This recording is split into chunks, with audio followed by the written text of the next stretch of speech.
नमस्कार, आदाब, सत श्री अकाल। मैं हूं आपका दोस्त शशांक। एक बार फिर से मेरे चैनल ब्रिलियंट टेक गुरुजी पे आप सभी का स्वागत है। उम्मीद करते हैं कि फैमिली अच्छी होगी। दोस्तों, जैसा कि आप सभी लोग जानते हैं कि जीवन में जो बच्चे बहुत ज़्यादा पढ़ते हैं उन हर एक बच्चे का अपना एक एम्बिशंस होता है कि उनको अपने जीवन में कुछ ना कुछ बनने की एक ख्वाहिश होती है। बहुत सारे बच्चों की ख्वाहिश होती है कि वो एमबीबीएस की पढ़ाई करें, किसी की लॉ की पढ़ाई करने का मन करता है, तो किसी की इंजीनियरिंग में पढ़ाई करने का मन करता है। तो ये कहानी जो आज मैं आपको बताने जा रहा हूँ ये एक सच्ची घटना पर आधारित है। दिल्ली की रहने वाली एक 17 वर्षीय पायल नाम की एक लड़की की, जो कि अपनी 10th की एग्जाम्स देने के बाद में इसका मन होता है कि ये आईआईटी जेईई का एग्जाम्स क्लियर करने के बाद में एक अच्छी कंपनी यानी किसी आईटीआई कंपनी में एक अच्छे प्लेसमेंट पे जाके जॉब करें। और क्योंकि एक मध्य वर्ग से होती है, इसके फादर जो होते हैं इसकी ज्यादा उनकी आय नहीं होती है, तो पूरी फैमिली की रिस्पॉन्सिबिलिटीज होती है। तो लेकिन पायल जो होती है वो पढ़ने में बहुत अच्छी होती है। तो खैर इसके पापा जो होते हैं पेरेंट्स वो मान जाते हैं, और मानने के बाद में पायल को एक टैक्सी करने के बाद में, क्योंकि ये लोग दिल्ली से बिलोंग करते थे, तो जब ये राजस्थान कोचिंग करने के लिए कोटा जा रही होती है अपने पेरेंट्स के साथ में कार से, तो रेवाड़ी, ये लोग रेवाड़ी क्रॉस करते हैं। रेवाड़ी दिल्ली से करीब 70 किलोमीटर है।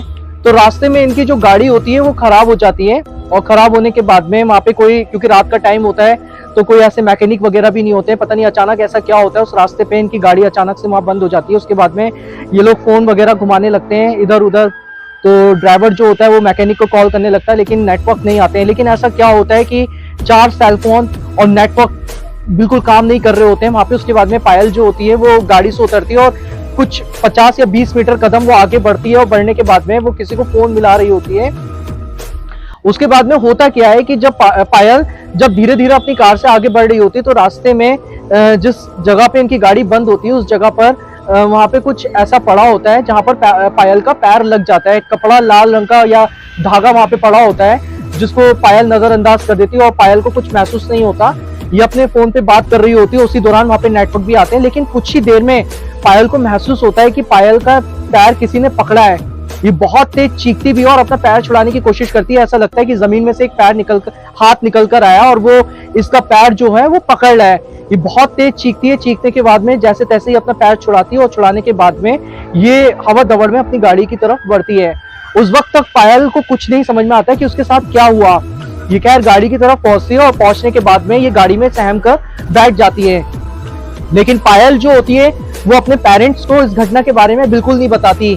शायद उसके अंदर कहीं ना कहीं ऐसा लगता है कि अगर अपने पेरेंट्स को इस बारे में बताऊं तो कहीं ऐसा ना हो कि मेरे जो पापा मम्मी हैं वो मुझे कोटा ना भेजें कोचिंग के लिए। उसके बाद में इसका वहां पर एडमिशन होता है। एडमिशन होने के बाद में इसके फादर जो होते हैं वो पीजी पे इसको कमरा दिलाकर ये लोग वापसी हो जाते हैं। वापसी होने के बाद में पायल अपना स्टडी कर रही होती है अपने कमरे में बैठकर रूम में। तो पायल को कुछ अजीबो तरीके से आवाजें सुनाई दे रही होती हैं। इसका नाम कोई, ऐसा लगता है इसको कोई लड़की इसका नाम पुकार रही है, पायल पायल करके। ये विंडो से झांक कर देखती है, लेकिन इसको कुछ भी वहां पे नजर नहीं आता। ये खैर उस बात को भी नजरअंदाज कर देती है और अपनी स्टडी करने लगती है। खैर कुछ दिन बीतते हैं। बीतने के बाद में जिस जगह पर ये कोचिंग कर रही होती है उसको वहां पर भी ऐसा इसको फील होता है कि इसको कोई नाम इसका पुकार रहा है। पुकारने के बाद में पायल वहां पर देखती है, तब भी इसको वहां पे कोई नजर नहीं आता है। ऐसे करते करते पायल धीरे धीरे डिप्रेशन में आने लगती है, और इस तरीके से वो अपना पढ़ाई से कॉन्सेंट्रेट होती चली जाती है, और इस तरीके से वो एग्जाम भी क्वालिफाई नहीं कर पाती है। लेकिन पायल जो होती है वो पढ़ाई में बहुत अच्छी होती है। होता इसके साथ क्या है कि जितनी भी स्टडी करती है उसको रूम तक तो सब याद होता है, लेकिन एग्जाम ये क्लियर नहीं कर पाती है। उसके बाद में वहाँ के जो टीचर्स होते हैं इसके पेरेंट्स को कॉल करते हैं, और कॉल करने के बाद में उसको वहाँ पर बुलाते हैं। बुलाने के बाद में इनके पेरेंट्स को बोलते हैं कि पायल की किसी डॉक्टर की जरूरत है, साइकोलॉजिस्ट की जरूरत है, आप इन्हें दिखाएं। जब ये डॉक्टर्स के पास इसके पेरेंट्स लेकर जाते हैं तो डॉक्टर्स इसकी सारी रिपोर्ट्स नॉर्मल होती हैं। नॉर्मल होने के बाद में डॉक्टर्स कहते हैं ऐसा कुछ भी नहीं है, ये बिल्कुल सही है, और शायद पढ़ाई का स्ट्रेस होगा जिसकी वजह से इसके साथ ऐसा ये सब कुछ हो रहा है। उसके बाद में फिर पायल अपनी कोचिंग दोबारा करने के लिए कोटा आती है, और कोटा आने के बाद में जैसी कुछ दिन वहां पर बीतते हैं। बीतने के बाद में पायल क्या देखती है कि इसके कमरे में एक इसको परछाई नजर आती है, एक लड़की की परछाई नजर आती है जिसके बड़े बड़े बाल हैं, और पायल एकदम बुरी तरीके से सहम जाती है। सहमने के बाद में पायल को समझ में नहीं आता कि वो क्या करें। वो अपने मकान मालिक को आवाज देने की कोशिश करती है, लेकिन वहां तक उसकी आवाज नहीं पहुंचती है, और कुछ देर बाद पायल वहां पे बेहोश हो जाती है। खैर उसके बराबर में एक रूममेट्स और होते हैं, तो वो जब वो उसके कमरे में आते हैं तो वो पायल को बेहोशी की हालत में देखते हैं। उसके बाद में वो उस पर पानी वगैरह डालते हैं, तब पायल होश में आती है। उसके बाद में फिर उसके पेरेंट्स को कॉल करके बुलाया जाता है।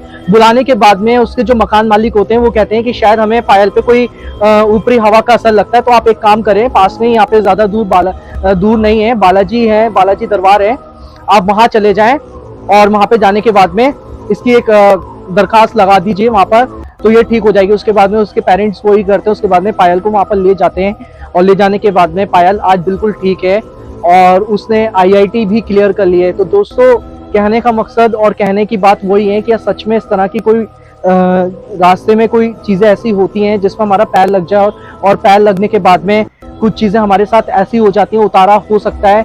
तो प्लीज़ कमेंट बॉक्स में आप आके बताएं क्या सच में इस तरह की घटनाएं होती हैं या नहीं होती हैं। ये घटनाएं, ये जो कहानी थी वो हमें रवि ने ईमेल कर भेजी थी। उसी के साथ में एक लड़की थी, पढ़ती थी, जिसके साथ ये घटना घटी थी। तो प्लीज़ कमेंट बॉक्स में आके बताएं ये कहानी आपको कैसे लगी। ज़्यादा से ज़्यादा हमारे चैनल को सब्सक्राइब कीजिए, लाइक कीजिए, शेयर कीजिए। धन्यवाद।